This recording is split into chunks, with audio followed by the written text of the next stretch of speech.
إن الحمد لله نحمده ونستعينه من يهده الله فلا مضل له ومن يضلل فلا هادي له وأشهد أن لا إله إلا الله وحده لا شريك له وأن محمدا عبده ورسوله صلى الله عليه وعلى آله وسلم.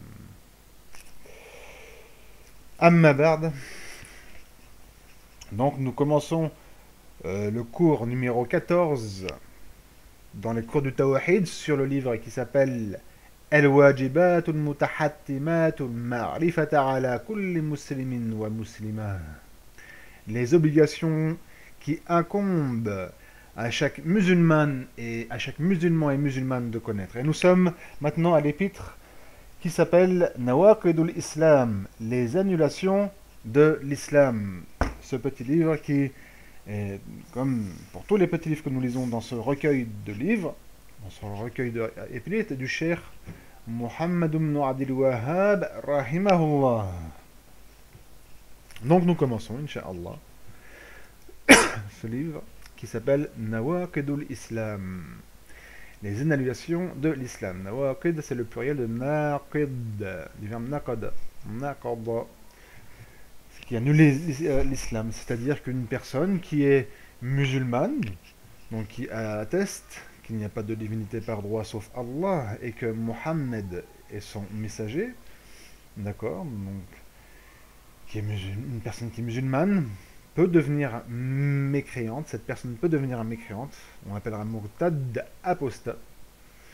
Donc il sera un kafir, un mécréant, il finira en enfer éternellement s'il meurt sur cette mécréance,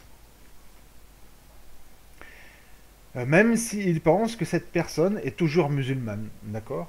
Alors ici, le sujet n'est pas traité pour la personne qui sort de l'islam et qui déclare comme quoi il n'est plus musulman. Comme par exemple un musulman qui va dire maintenant moi je ne suis plus musulman, j'arrête l'islam et je suis par exemple chrétien ou bouddhiste ou athée, je ne suis plus musulman. Donc cette personne a fait une annulation de l'islam, mais là ce ne sont pas les annulations de l'islam qui nous intéressent, ce sont les annulations de l'islam d'où la personne pense et proclame qu'il est toujours musulman. Mais en fin de compte c'est faux, il n'est plus musulman, il est murtad, d'accord? Car celui qui déclare de lui-même qu'il n'est plus musulman, donc il est sorti de l'islam, et il n'y a aucun problème à faire un takfir sur lui, à faire un takfir, donc à le déclarer mécréant sur lui. Le problème c'est quand la personne se prétend toujours musulmane. Donc faire un takfir sur une personne qui se déclare toujours musulmane, donc qui fait toujours la shahada, d'accord, il y a une petite difficulté quand même, et donc, et parfois dans certains koufs, dans certains mécréances, dans certaines riddas, dans cette apostasie, c'est assez difficile pour faire le takfir, on va voir ça, Inch'Allah. Donc notre problème à nous, c'est la personne qui se dit toujours musulmane, mais en fin de compte, on va prouver comme quoi cette personne n'est plus musulmane. Voilà. Donc le cheikh Muhammad ibn Abdul Wahhab rahimahullah a dit ceci: i'lam anna nawaqid al-islam 'ashara. Sache que les annulations de l'islam sont 10 choses. Alors beaucoup de savants ont parlé sur ça. Le cheikh Muhammad ibn Abdul Wahhab rahimahullah a dit 10. Donc est-ce qu'il n'y a que 10? Alors beaucoup de savants ont parlé, comme je vous dis, sur ceci. Est-ce qu'il n'y en a que 10? Ou en fin de compte, est-ce qu'il a cité les 10 les plus connus ou les plus répandus? Ou certains disent ce sont les 10 les plus répandus et les plus aussi apparentes. Et certains disent non, ce sont les 10 et tous les autres koufs viennent de ces 10-là. Que nous disons ceci ou cela, cela ne nous apporte pas grand-chose, car on va aller l'étudier, Inch'Allah, et sachez qu'il y a d'autres koufs qui ne sont pas cités parmi ces 10, soit c'est autre que ces 10, ou soit, en fin de compte, ça rentre dans une ramification d'un de ces 10 que l'on va citer. Et avant toute chose, je vais vous rappeler, comme je vous avais rappelé au premier cours, le fait de faire attention quand on fait un takfir, quand on déclare une personne mécréante. À savoir que à faire un takfir, c'est déclarer une personne humaine mécréante. C'est-à-dire que si jamais je dis le pape, je ne me rappelle plus du nom du pape de maintenant, enfin le pape là qui est au Vatican, là, n'importe son nom, je ne me rappelle plus. Je me rappelle seulement que de Jean-Paul II, après je me rappelle plus c'était Benoît et quelques, et puis maintenant c'est, je sais plus, ils ont changé assez rapidement en ce moment. Les Tawarites, les Tawarites de l'Église catholique ont changé assez rapidement. Donc le pape, c'est un kafir, c'est un mécréant, il n'y a pas de doute sur ça, hein, du kufr akbar, du kufr akbar. Donc je viens de faire un takfir. Alors ceux qui ne comprennent pas ça, il faut qu'ils comprennent, je viens de faire un takfir. Donc je viens de déclarer mécréant le pape qui est en ce moment à l'église, dans l'église catholique chrétienne, qui se trouve notamment au Vatican. C'est un exemple, hein, je peux citer aussi les rabbins, et qui sont tous des koufars, hein, comme aussi tous les moines bouddhistes ou je ne sais quoi encore. D'accord, mais c'est un exemple. Certains pensent que le mot takfir, c'est seulement déclarer mécréant un musulman. Non, c'est faux. Le mot takfir, c'est le masdar du dire kafaru kafiru, c'est le fait de dire qu'une personne est kafir. D'accord. Généralement, dans les livres de fiqh, etc., quand on dit le mot takfir, on veut avant tout, justement, faire sortir une personne qui se déclare musulmane, d'accord, de l'islam. Parce que c'est là qu'il y a un problème. Comme je dis juste avant, il n'y a pas de problème. Donc maintenant, le danger est là, c'est une personne qui se dit musulmane, qui se dit toujours musulmane, et déclarée comme quoi, en fin de compte, il est mécréant, cette personne est mécréante. Il faut faire très attention. On va lire un hadith, Inch'Allah. قال النبي صلى الله عليه وسلم, donc le prophète صلى الله عليه وعلى آله وسلم a dit ceci: لا يرمي رجل رجلا بالفسوق ولا يرميه بالكفر إلا ارتدت عليه إن لم يكن صاحبه كذلك رواه البخاري. Donc voilà le hadith. Il n'y a pas un homme qui lance sur un autre homme le fousouk. Donc le fousouk, c'est-à-dire le fait qu'il fasse un grand péché. Donc on va dire que cette personne-là va être un fasiq. Voilà yami bil kouf, et il ne lance pas sur lui non plus le kouf, c'est-à-dire qu'il va dire qu'en fin de compte, cette personne est kafir. Il a irtaddat ali, sans que cette accusation, irtaddat ali, retourne sur lui. Ah, donc celui qui dit ça à une autre personne, un musulman, c'était un fasiq ou c'était un kafir, et ça retourne sur lui. Mais attention, le prophète après a dit: il lam yakun sahibuhu kazalik, si son compagnon n'est pas comme ceci. C'est-à-dire que si la personne à qui il a dit que c'était un kafir ou un fasiq, il n'est pas comme cela, alors son accusation retourne contre lui. Voilà, nous demandons à Allah de nous préserver de ceci, de tomber dans l'erreur, de faire un takfir ou de faire un tafsir sans droit. Et le tabdir, donc de déclarer une personne qui est mubtadir, déclarer une personne comme quoi il est mubtadir, comme quoi il est innovateur, rentre dans le tafsir. Donc il faut faire attention, il ne faut pas faire comme les al-madakhila de notre époque, là, ces espèces de soufis qui se donnent une apparence de salafis mais qui ne le sont pas, comme vous le savez,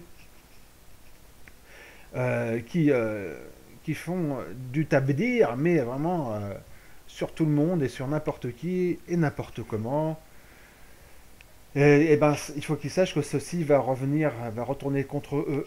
Et oui, parce que le tabdir, déclarer une personne qui c'est un mubtadir, et ben c'est faire du tafsir, c'est-à-dire qu'une personne est facile. Parce que un des plus grands foussaq, c'est justement le mubtadir. Eh oui, un des plus grands péchés qui existent, c'est le fait de faire une bid'a.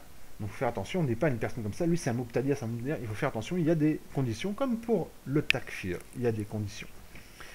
Et pour le tafsir, pour décrire une personne qui est fasir. Un petit mot sur le mot fasir. Généralement, dans les traductions françaises, il est traduit le mot fasik par le mot pervers.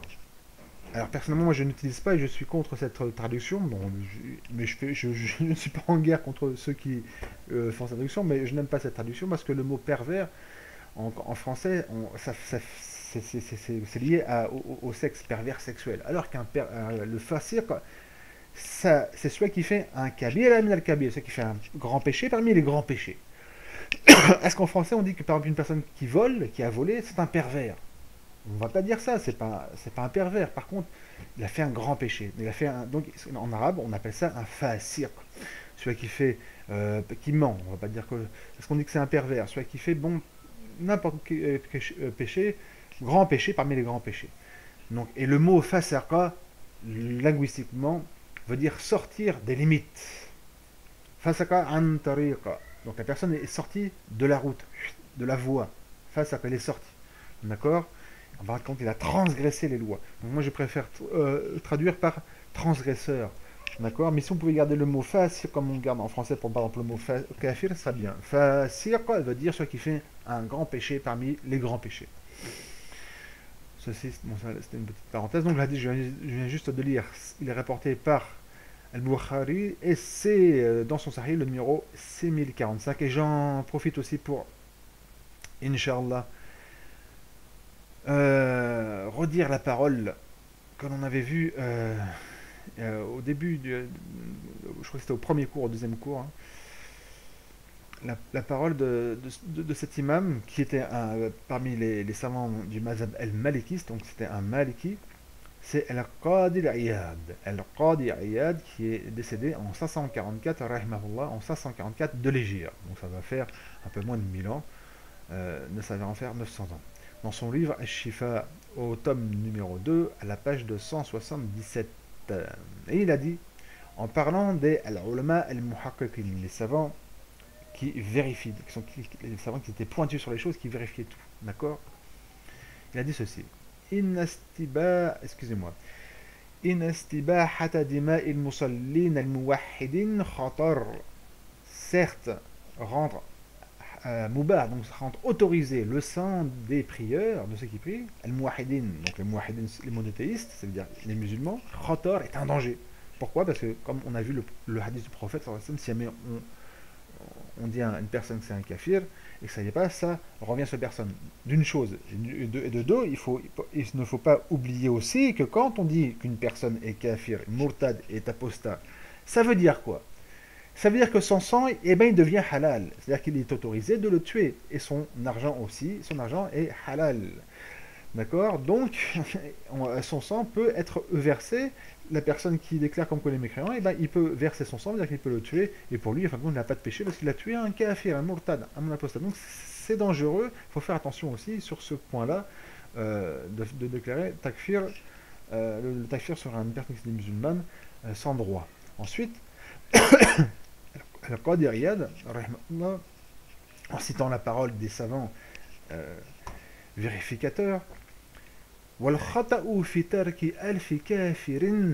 et se tromper dans laisser 1000 mécréants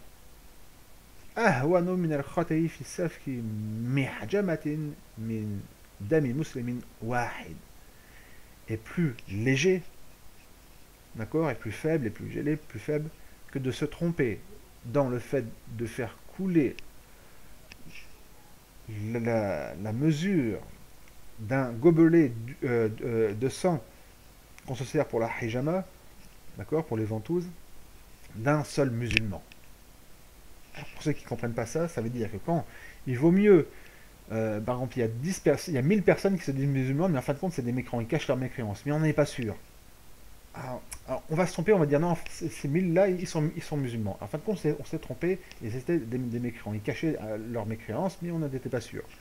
Eh bien, c'est mieux, c'est plus faible, c'est mieux de se tromper sur 1000 personnes comme ça, donc donner à l'islam à 1000 personnes, en fin de compte, qui méritaient à ce qu'on les fasse sortir de l'islam, que faire quoi? Que de se tromper dans le takfir à musulman, d'accord? Et donc, qu'est-ce qui va se passer? Eh bien, il peut se faire tuer, d'accord? Et de dire que sur un seul musulman, de dire en fin de compte, c'est un kafir, qu'en fin de compte, on s'est trompé. En fin de compte, c'était vraiment un musulman. On s'est trompé, d'accord? Il vaut mieux se tromper sur le fait de déclarer des personnes musulmanes et qu'en fin de compte, ce sont des murtadoun, enfin, c'est des apostats, que le contraire. Et on remarque cela aussi par rapport au hadith. Le prophète, il a dans plus d'un hadith, je n'ai cité qu'un seul, mais il y a plus d'un hadith où le prophète nous fait peur, entre guillemets, de faire un takfir sans droit, d'accord? Et non pas l'inverse. Il n'y a pas de hadith où le prophète a dit ceci pour l'inverse. Comme quoi, est-ce que celui qui donne l'islam à une personne qui mérite d'être murtab, alors lui, son accusation revient sur lui, ou son erreur d'accusation revient sur lui. Il n'y a pas de ça, d'accord? Donc, il faut faire très attention. Il y a une règle aussi qui s'applique ici, qui est une règle de Al-Qawaid al-Fiqhiyya, des règles du fiqh, qui est Al-Yaqinu la yazulu bishak. Al-Yaqin la yazulu bishak. La certitude ne s'enlève pas par le doute. Ce qui veut dire que quand une personne se déclare musulmane, on n'a pas le droit de lui enlever de l'islam sans qu'il y ait un yaqin, une certitude comme quoi il est mécréant. C'est pas par un doute. C'est-à-dire que s'il y a une personne qui se déclare musulmane et que moi je doute de son islam parce qu'il a dit une parole, je doute. Qu'est-ce que je fais? Étant donné qu'il y a une personne où une personne a dit une ambiguïté, comme quoi ça se trouve il peut être mécréant. Quel va être mon rapport avec lui? Mon rapport avec lui, c'est que je vais appliquer cette règle, que j'applique dans toute règle de fiqh. Je prends la certitude et j'enlève le doute. La certitude, c'est quoi? C'est qu'il déclare qu'il est musulman. Ça, c'est la certitude. Quoi que moi, je veuille, quoi que je suive mes passions. Et le doute, c'est que moi, je doute comme quoi il est mécréant. Donc, j'enlève le doute. Qu'est-ce qui reste? Il reste la certitude. Et donc, je lui laisse l'islam et les musulmans. Jusqu'à ce qu'il y ait une certitude claire, donc, et par un dalil clair, par une preuve claire, comme quoi, en fin de compte, il est bien sorti de l'islam. Ça, il faut bien se le mettre comme base quand on rentre dans le takfir, car c'est ça la base, d'accord? Et faire le takfir, c'est un hukm shari, comme on avait vu, notamment comme a dit Cheikh As-Subki, rahimahullah, al-takfiru hukm shari. Le takfir, donc déclarer une personne mécréante, c'est un hukm shari, c'est une sentence qui est légiférée, d'accord? Donc c'est un problème de fiqh. Ça rentre dans l'arqida, mais c'est un problème de fiqh. C'est pour ça que dans tout livre de fiqh, vous trouvez le chapitre Kitab al-Ridda, le chapitre de l'apostasie. Donc, rentre dans ce chapitre-là aussi les règles de fiqh, al-qawaid al-fiqhiyya. C'est pareil. Donc, quand on voit une personne qui se déclare musulmane, la base, c'est que cette personne est musulmane. Si on a un doute, elle reste musulmane. C'est à nous de jeter le doute de notre tête. Et ensuite, si jamais il y a vraiment une certitude, un yaqin, comme quoi il est sorti de l'islam, donc là on fait un takfir sur la personne. Ensuite, قال الشيخ محمد بن عبد الوهاب رحمه الله, donc là je lis dans mes annotations, savoir que c'est des annotations ici de ce livre-là, Al-Wajibat al-Mutahattimat. Il est sur cette page, c'est un résumé que j'ai fait, parce que j'ai fait, en fin de compte, une explication de ce livre en environ 50 pages. Et là, je l'ai résumé, c'est-à-dire que j'ai pris les paroles les plus, comment dirais-je, les plus concises, d'accord? Pour pas faire long, parce que sinon, ça ferait trop long. Donc là, je lis dans mon annotation du résumé que normalement, vous devez avoir, donc vous pouvez avoir en allant sur le forum Ansarul Haqqa. Donc, قال الشيخ محمد بن عبد الوهاب رحمه الله ولكن من أظهر الإسلام وظنن أنه أتى بناقد لا نكفره بالظن لأن اليقين لا يرفعه الظن. Voilà. Donc on va traduire ça, Inch'Allah. Donc cette parole-là est dans le livre Ad-Durar As-Saniyya, Ad-Durar As-Saniyya, et non pas As-Sunniyya, hein, As-Saniyya. Donc le cheikh Mohammed ibn Abdul Wahhab rahimahullah dit ceci. Mais, man azhara l'islam, celui qui a fait apparaître l'islam, d'accord, donc qui se déclare musulman, une personne qui se déclare musulmane. Et que nous pensons, ceux qui comprennent l'arabe, et nous pensons, donc nous pensons, nous pensons qu'il est venu avec une annulation de l'islam. Alors qu'est-ce qu'on fait? Regardez bien ce qu'il dit. La nukaffirhu bidhann. On ne le fait pas le takfir sur lui par la suspicion, parce que l'on pense. Bidhann, on pense, d'accord? Pourquoi? Il va venir avec la règle que je viens de juste donner, mais avec une autre formule. Li'anna liyaqin, parce que la certitude, et c'est quoi la certitude? C'est qu'il se déclare musulman. Lui, il se déclare musulman. Donc ça, c'est la certitude. Et il est où le doute? Il est où là? On pense, ça vient de nous. D'accord? Nous, on n'est pas venu avec une certitude. Li'anna liyaqin la yarfa'hu dhann. Parce que la certitude ne s'enlève pas par le dhann, par la suspicion, par le doute. Dans le sens douche pas chèque, ici c'est dans le sens le fait de penser. Mais en fin de compte, on n'est pas vraiment sûr. Il y a un pourcentage de comme quoi, ça se trouve, il n'est pas mécréant. D'accord? Non, il faut être sûr, comme on dit, à 100%. Pas à 200%, non, ni à 150, mais à 100% suffit, et il faut déjà les avoir. Voilà. Donc même le cheikh Mohammed vient avec cette règle. D'accord? Quelqu'un qui vient avec nous, qui se déclare musulman, on n'a pas à faire le takfir sur lui parce qu'on pense que sa parole peut amener à ceci et que cela. Ce n'est pas ça. Avec ça, on fait du takfir, non. Mais on remballe, il se peut que ceci, et on laisse l'islam et on déclare oui que cette personne est musulmane. Jusqu'à ce que vienne une certitude. Et cette certitude, comme je l'ai dit, doit venir avec un dalil, avec une preuve, du Coran ou de la Sunna. Ensuite, قال Ibn al-Wazir, rahimahullah, qui est décédé en 822 de l'Hégire.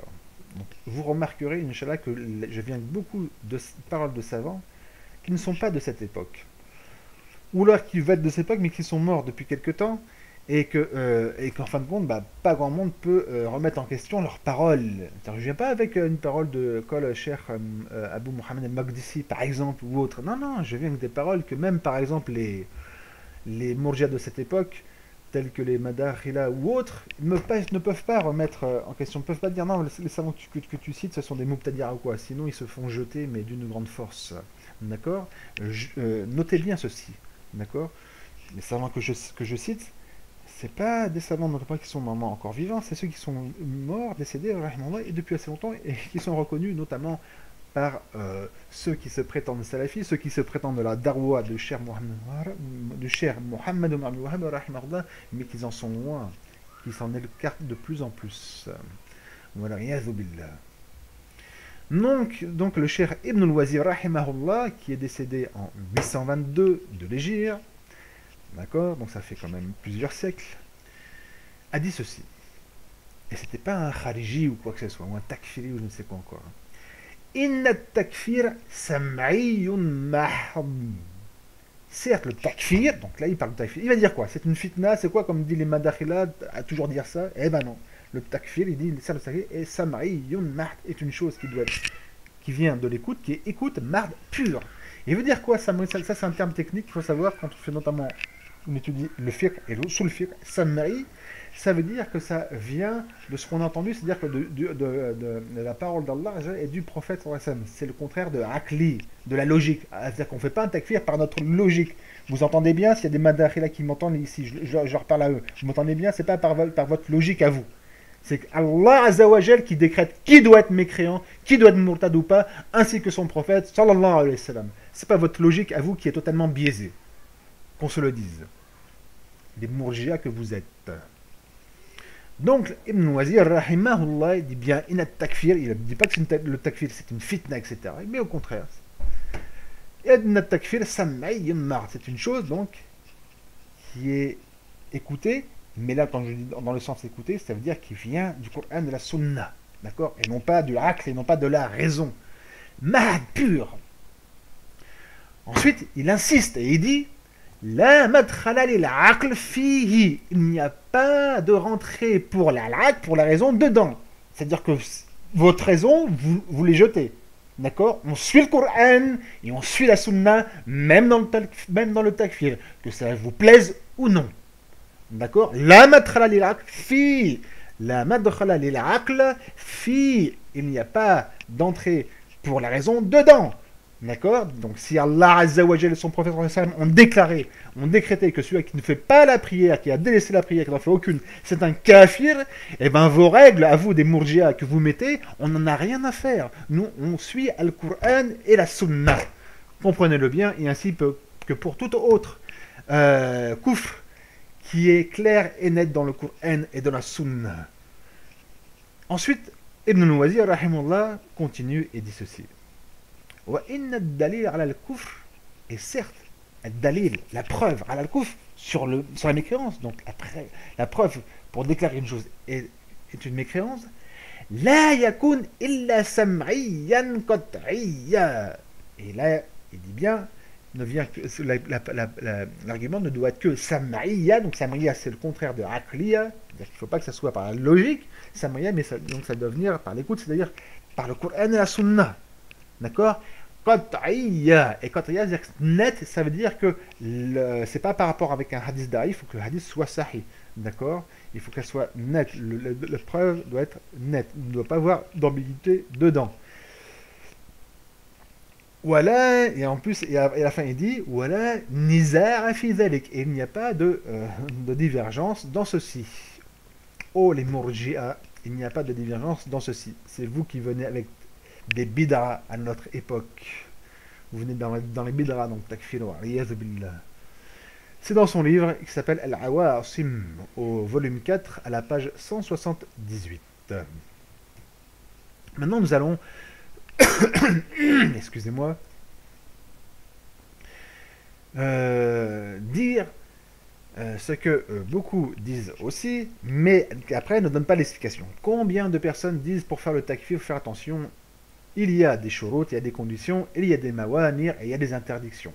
D'accord? Il y a des interdictions, c'est-à-dire des choses qui rendent impossible de takfir, et il faut des shurut. Et vous lisez un livre, il va dire ça. Et vous êtes dans un trou de bain, il va vous dire ça. Vous allez dans une conférence, il va vous dire ça, etc. Mais peu vont vous enseigner c'est quoi ces conditions et c'est quoi ces mawanir, ces empêchements. D'accord? Le meilleur traduction d'une chose, ça sera empêchement. Quels sont ces empêchements? Est-ce que c'est si compliqué que ça? Il faut quand même les étudier. Eh bien, Inch'Allah, ici, on va les étudier. C'est quoi? Ces conditions pour faire le takfir sur une personne particulière, sur une personne précise. Et c'est quoi les empêchements de faire un takfir sur une personne précise? Donc voilà. Iqamatul hujjati hiya, donc mettre la hujja, donc surtout donc les madakhila et les autres murji'a, ils aiment bien dire cette phrase. Oui, pourquoi tu fais le takfir? Est-ce que tu as posé l'argument sur lui? Etc., etc. Et ils viennent avec cette parole, mais beaucoup d'entre eux ne comprennent pas ce qu'ils disent. Donc, on va en parler ici, Inch'Allah, plus ou moins en détail. On va enlever justement les ambiguïtés, parce qu'ils ont beaucoup d'ambiguïtés, les mourjias de cette époque, et certains, ils font douter certains. Mais quand on va venir, Inch'Allah, avec l'ilm, avec la science, avec l'ilm nafi'a, la science qui profite, et qu'on va prendre de savants comme quoi une personne, entre guillemets, ne peut réfuter. D'accord, donc nous continuons. Et qamatul hujja, donc mettre en place l'argument, d'accord? C'est quoi? Hiya tawafur ash-shurut takfir al-mu'ayyan, excusez-moi. As-sab'a. C'est quoi? C'est que les conditions du takfir pour la personne spécifique, qui sont nombre de 7, tawafarat, ont bien été remplies. Donc il y a 7 conditions. Voilà, 7 shurut, et on va parler des al-mawanir qui sont en fin de compte les contraires, tout simplement. Parce que si on apprend les shurut, eh bien sachez que al-mawanir, les empêchements, c'est le contraire des conditions. Donc c'est simple. La première condition pour faire un takfir sur une personne spécifique, c'est al-aql, la raison. Ça veut dire quoi? Ça veut dire qu'une personne qui n'a pas l'aql, eh bien on ne fait pas takfir sur lui. Qui n'a pas l'aql? Eh bien le fou, al-majnoun. Une personne qui est fou, que ce soit par un djinni ou par une maladie qui est fou, donc il n'a pas son aql, n'a pas sa raison, eh bien, s'il fait du coup, on ne fait pas de takfir sur lui. D'accord? Si, bien sûr, il était musulman avant d'être la foule, ou s'il est né d'une famille musulmane. On ne fait pas de takfir sur cette personne. Même si, lui-même, dans sa folie, il va dire ouais, je suis mécréant, je suis chrétien, je suis autre. On ne fait pas de takfir sur lui parce qu'il n'a pas son aql, il n'a pas sa raison. Donc, toute personne qui n'a pas l'aql et qui dit ou qui fait du kufr, eh ben, on ne fait pas de takfir sur lui. D'accord? On ne sort pas de l'islam sur lui. Comme par exemple une personne qui dort et qui pendant son sommeil va parler alors qu'il est en train de dormir et qui dit des paroles de kufr, et on ne fait pas de takfir sur lui. Voilà. La première condition, il faut qu'il y ait ceci. Deuxième condition, el-boulour, la puberté. C'est que la personne soit pubère. Et la puberté, il y a plusieurs signes comme quoi on a atteint la puberté. 3 qui sont communs entre l'homme et la femme, et un signe en plus pour la femme. Alors, le signe qui est spécifique pour la femme, comme quoi elle est devenue pubère, c'est qu'elle a ce qu'on appelle al-hayd, ses règles, ses menstrues, à condition qu'elles ne viennent qu'à partir de 9 ans. 9 ans à lunaire, bien sûr. Parce que si elle a des règles à 7 ans, 8 ans, elle n'est pas considérée comme pubère. Il faut qu'elle vienne, ces règles, au minimum à 9 ans. On parle en année lunaire, toujours. Les 3 autres signes comme quoi la personne devient pubère, et qui sont communs à l'homme et à la femme, c'est al-mani. C'est al-mani, donc c'est le liquide qui sort et qui sert à faire les enfants, elle manie je dis bien, on dit dans le livre de filles quand même, dans le Coran, elle manie est cité, donc en français on appelle ça le sperme. Et ceci, elle manie, est aussi bien valable pour l'homme que pour la femme, sauf que pour la femme, il y a bien un liquide qui sort aussi, mais il n'est pas de la même couleur, il est un petit peu jaune, mais il y a aussi du mani qui sort de la femme. La deuxième, le signe comme quoi la personne va devenir pubère, et donc il va devenir responsable de ses paroles, de ses actes, c'est des poils qui poussent au niveau de l'aine. D'accord? Donc si les poils poussent au niveau de l'aine, la personne devient pubère. Et le dernier signe comme quoi la personne est pubère, c'est avoir 15 ans. 15 ans, année lunaire. D'accord? 15 ans, année lunaire. Il suffit un seul de ces signes pour être pubère. Il ne faut pas avoir tous ces signes. Un seul de ces signes, et la personne est pubère. D'accord? Donc la personne qui va dire du coufre, qui va faire du coufre, alors qu'il n'est pas encore pubère, donc il est encore un jeune enfant, eh bien, on ne le fait pas sortir de l'islam pour cela. D'accord? Donc un enfant qui a 3 ans, 5 ans, 7 ans, 8 ans, qui va dire du coufre, qui va faire du coufre, eh ben on ne le sort pas de l'islam. D'accord? Mais une fois qu'il est pubère, là c'est fini, il est responsable et majeur. En termes français, on dit qu'il est majeur à partir de sa puberté. Voilà la deuxième condition pour faire le takfir sur une personne précise.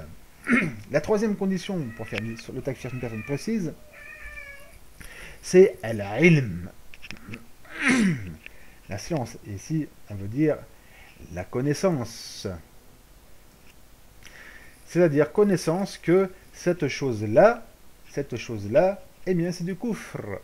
C'est bien que cette chose-là est du coufre. Parce que si la personne, par exemple, va dire une chose et qu'il ne sait pas que cette chose c'est du coufre, eh bien il n'est pas kafir. Et on va voir, ça c'est pas pour tout. D'accord? Un exemple que je vais vous donner maintenant. Quelqu'un, par exemple, qui rentre dans la mosquée, un mécréant rentre dans la mosquée et dit voilà, je m'intéresse à l'islam, je voudrais peut-être devenir musulman. Comment il faut faire pour devenir musulman? On lui dit asseyez-vous, on va vous expliquer, c'est simple. Voilà, on lui explique la shahada. Il nous dit qu'il connaît plus ou moins, bien sûr, la shahada, etc. Et à la fin, je ne sais pas, une demi-heure après ou un quart d'heure après, ça se trouve qu'il connaissait assez bien, il a déjà plus ou moins étudié l'islam, peu importe, il devient musulman. Il devient musulman. Donc cet homme est rentré, mécréant, il est devenu musulman, alhamdoulilah. Comme je dis, il n'y a pas de cérémonie ni rien à faire pour devenir musulman. Ça, ce sont les innovations. On ne lui dit pas, reviens vendredi, tu vas faire ta shahada devant tout le monde, comme font certains, notamment comme font les Irwaniyoun ou quoi, là. Ça n'existe pas, ceci, dans la sunna. Donc la personne devient musulmane. Très bien. Il sort de la mosquée. On va dire qu'il a fait le rousse et qu'il a fait la prière. Il sort de la mosquée. Il rentre dans sa voiture. Il y a une bouteille d'alcool. Hop, il boit son alcool. Un musulman qui sort de la mosquée et le voit, lui fait tiens, mais tu bois de l'alcool, mais c'est interdit dans l'islam. Et cette personne-là dit mais non, c'est pas interdit dans l'islam. Ah, là il y a le problème. Cette personne vient de dire que l'alcool n'est pas interdit dans l'islam. Et il vient juste de se convertir. Cette parole-là, c'est une parole de kufr akbar, il n'y a pas de problème. La parole de dire que dans l'islam, l'alcool n'est pas interdit, c'est une parole de kufr. D'accord? On fait takfir al-umum. Là, c'est d'une manière globale, on dit que c'est du kufr. Mais pour dire que c'est une personne précise, d'accord, spécifique, une personne spécifique qui dit que l'alcool, ce n'est pas interdit dans l'islam, pour faire le takfir de cette personne-là, il y a des conditions. Donc on va regarder cette personne. On va prendre la première condition, on a vu. Est-ce qu'elle a la raison? Bah oui, il n'est pas fou. Est-ce qu'il a le bouloir? Bah oui, ça se voit, il a plus de 30 ans, donc il est plus de pubère. Est-ce qu'il arrive? Est-ce qu'il a la connaissance? Est-ce qu'il a la connaissance que ceci est du koufr? Ah bah non. Il vient juste de rentrer l'islam, on ne lui a pas tout expliqué en une demi-heure, on ne lui a pas dit, écoute, voilà, on ne lui a pas cité la liste de tout ce qui est obligatoire, tout ce qui est interdit dans l'islam, etc., avec les dalils et tout ça, ou autre. Donc il n'a pas pu apprendre ça. Donc en fin de compte, lui, il n'avait pas encore la connaissance. Donc il n'y a pas de takfir à faire sur lui. Donc il est toujours musulman. Par contre, excusez-moi, on va lui apprendre. Donc la personne va dire, écoute, ça, il faut que tu saches que c'est interdit. Et l'autre, il va dire, c'est bizarre que c'est interdit l'alcool, pourquoi? Moi, j'en bois juste un petit verre, j'en vois pas au point de tomber dans un coma éthylique ou quoi, ou même d'être sous, juste un petit verre comme ça. Pourquoi ça serait interdit? Bon, là, la personne va lui dire, mais écoute, mon frère, qui est toujours musulman, hein, mon frère revient à la mosquée, parce qu'on va lire dans le Coran, tu verras que dans le Coran, c'est marqué tout ça. Donc la personne, c'est un exemple, hein, la personne est d'accord, hop, il rentre dans la mosquée, hop, il retrouve tous les autres musulmans, salam alaikum, voilà, le frère vient de dire qu'en fin de compte, l'alcool, c'est pas interdit à l'islam, etc. Les autres musulmans, étonnés, bah non, si, donc tout le monde lui dit, donc là, déjà, là, ça devient important. On lui fait lire le verset, etc., etc. Et si après ceci, cette personne-là persiste à dire que l'alcool est interdit, alors là on lui fait le takfir sur lui parce qu'il n'a plus l'ignorance. Là il a eu la connaissance. D'accord. Un seul musulman ne suffit pas. Il faut qu'il y ait plusieurs musulmans, et notamment qui lisent le Coran, par exemple le verset. Si jamais, après ça, la personne persiste, donc là on fait un takfir. Donc là on fait un takfir sur lui. Mais si bon la personne doit revenir, faire ah ouais c'est vrai que dans le Coran, moi je savais pas, il n'y a pas de problème, donc il a jamais, en fin de compte, il n'est jamais tombé dans la mécréance. Voilà. Euh, et là, je vais vous dire maintenant une chose qui s'appelle, c'est ce qu'on appelle en arabe notamment, ce qui est mahwa ma'lum min ad-din bid-darura, ce qui est connu de la religion par nécessité. Ce qui est connu de la religion par nécessité. Mahwa ma'lum min ad-din bid-darura. C'est-à-dire qu'il y a des choses dans la religion qui sont connues par nécessité. C'est-à-dire que le musulman ne peut pas échapper de le savoir. Quel musulman? Le seul musulman qui a évolué déjà dans l'islam, soit parce qu'il est né dans une famille musulmane, je ne dis pas qu'il est né musulman, car comme vous le savez, tout être humain est né musulman sur la fitra. Après, ce sont ses parents, soit qu'il est juif ou chrétien, comme c'est l'a dit le professeur. Mais par contre, il est né dans une famille musulmane, donc il a évolué dans une famille musulmane, par exemple, donc il y a des choses qu'il ne peut pas prétendre ne pas savoir. D'accord? Ou une personne qui s'est convertie et que ça fait plusieurs mois, d'accord, qu'il évolue notamment dans la communauté, donc après plusieurs mois, et il ne peut plus prétendre ne pas savoir, contrairement à la personne qui vient juste d'entrer de l'islam. Il y a une deuxième situation que notamment Nawawi et Cheikh al-Islam Taymiyyah ont cité, et d'autres.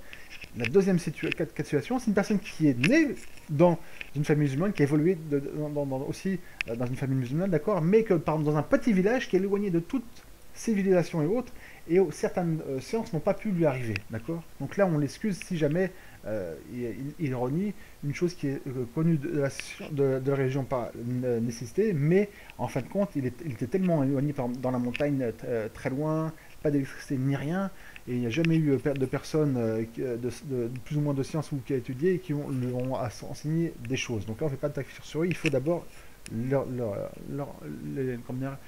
apprendre, leur signaler certaines choses. Mais pour ce qui est de la grande majorité des musulmans, ceux qui évoluent dans l'islam, ils ne peuvent pas dire qu'ils ne savaient pas, comme quoi, par exemple, que l'alcool est interdit et haram. Ils ne peuvent pas dire que manger du porc, c'est halal. Et ils peuvent dire, moi je ne sais pas que le porc est haram en islam, d'accord. Ou c'est notamment les 5 piliers, c'est-à-dire que le fait d'attester, donc le fait de dire par la langue la shahada, et le fait notamment de reconnaître l'obligation des 5 prières. Non pas que les 5 prières par l'islam, mais l'obligation. Une personne, par exemple, qui est musulmane depuis plusieurs mois, ou qui est, comme je l'ai dit, née dans une famille musulmane et qui évolue notamment dans la communauté, soit dans un pays rempli de musulmans, ou dans un pays rempli de mécréants comme par exemple la France, mais qui évolue, qui n'est pas dans un petit village de France où c'est la seule famille musulmane qu'ils n'ont aucun contact, tout ça. Non, par exemple, comme on dit dans un quartier ou dans une cité où il y a même par exemple une petite mosquée ou une salle de prière, donc voilà, là il ne peut plus prétendre ne pas savoir les 5 piliers. Et comme je vous dis, c'est savoir les 5 piliers, comme quoi ils sont obligatoires, notamment que la prière, que la zakat, que le hajj et le siyam, d'accord, les jeûnes sont obligatoires. Non pas que c'est parfait de l'islam, mais que c'est obligatoire. Non, non, je sais que c'est par l'islam, mais c'est pas obligatoire. Il devient mécréant parce qu'il a renié, parce qu'il a renié ce qui est connu de la religion par nécessité. Et pareil pour les interdictions, les grandes interdictions comme zina. Donc le zina, c'est le fait de faire l'acte sexuel. Je dis bien l'acte sexuel, pas faire des bisous ou autre. Ça c'est haram. Mais le fait de déclarer halal, autoriser l'acte sexuel même en dehors du mariage ou autre qu'avec une femme esclave qu'on possède, cette personne-là est mécréante comme celui qui dit que le fait de boire de l'alcool ou de fumer du hashish ou de consommer une autre drogue de synthèse ou autre est halal, il n'y a pas de problème sur ça, la personne ne peut pas prétendre ne pas savoir, d'accord? Tel que tuer une personne sans droit, etc. Voilà, donc il faut, je reviens en condition maintenant, al-ilm, donc c'est la condition de al-ilm, la connaissance. Et comme on en viendra, Inch'Allah, certaines de ces conditions, notamment al-ilm, la connaissance, n'est pas valable pour certaines choses. D'accord? N'est pas valable pour certaines choses. Parce que celui qui n'a pas les connaissances, il est jahil et ignorant. Donc on l'excuse par l'ignorance. Mais c'est pas tout. D'accord? Donc je viens juste de donner un exemple par quelqu'un qui évolue dans l'islam et qui va renier des choses qui sont connues par la religion par nécessité, il ne peut pas prétendre ne pas le savoir. Ensuite, quatrième condition, el-qasd, c'est-à-dire le vouloir, le viser. D'accord? El-qasd, c'est le fait de viser, c'est-à-dire le viser. Inch'Allah, je vais vous l'expliquer par un exemple concret. Un exemple d'ailleurs, je l'ai cité il n'y a pas très longtemps dans notre cours. Un musulman a sur sa table un mushaf, un Coran, comme on dit, hein, mais maintenant il faut dire un mushaf. Un mushaf. Et à côté de ce mushaf, il y a un autre livre, par exemple, je sais pas, moi par exemple, un livre de Voltaire, par exemple, un livre de Voltaire, donc il y a un livre de Voltaire sur la table et à côté, il y a le mushaf, il y a le Coran. D'accord? Et il veut jeter à la poubelle le livre de Voltaire. Il en a assez de ce livre-là, il veut le jeter à la poubelle. D'accord? Il va le dire, bah, quand je sortirai, je prends un livre et puis je jette à la poubelle, elle est juste devant la porte, je ne vais pas faire ça maintenant. Donc, le temps passe, une heure après, il s'en va, hop, il s'en va, il prend le livre, paf, il ouvre sa porte et il le jette dans la poubelle. Et une personne, notre musulman est là, et qu'est-ce qu'il voit, l'autre musulman? Bah, il voit cette personne jeter un livre dans la poubelle, mais il voit qu'en fin de compte, il jette le mushaf, il jette le Coran dans la poubelle. Et donc cette personne lui dit, oh, mais pourquoi tu jettes le Coran dans la poubelle? C'est du coufre. Et la personne qui a jeté le livre dans la poubelle lui dit, mais non, c'est pas le Coran que j'ai jeté dans la poubelle, c'est un livre de Voltaire. Tu vas pas quand même me dire que un livre de Voltaire, c'est le Coran, c'est pas la parole d'Allah, c'est la parole de Voltaire. En plus, c'est un kafir, donc arrête. Il fait non, l'autre dit non, regarde ce que tu as jeté. Donc la personne regarde ce que j'ai jeté, et il dit, astaghfirullah, je me suis trompé.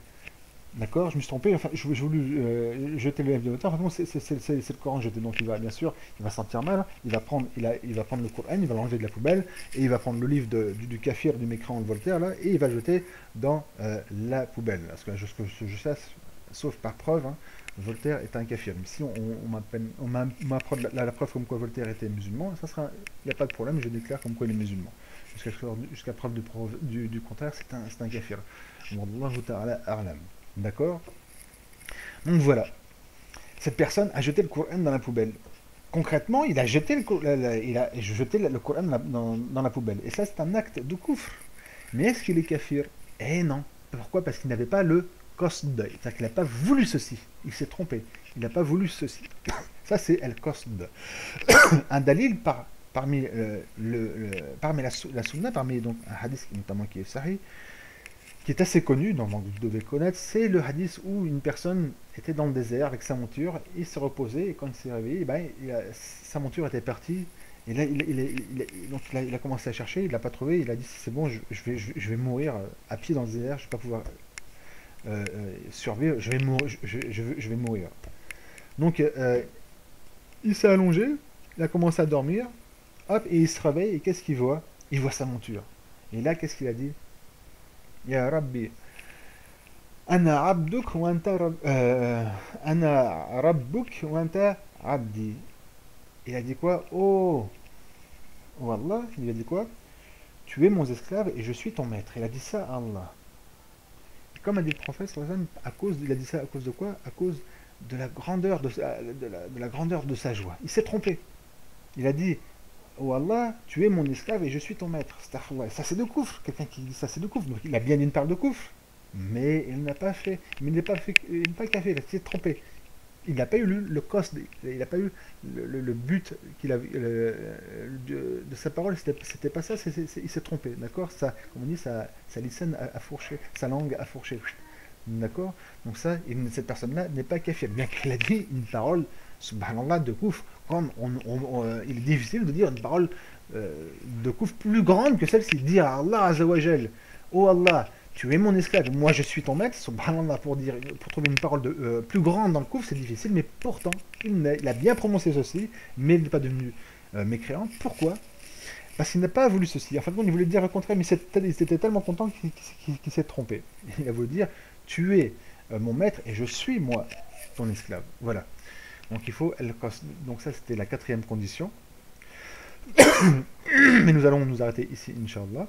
Et nous continuerons, bi'idhnillah, le cours prochain, dans les conditions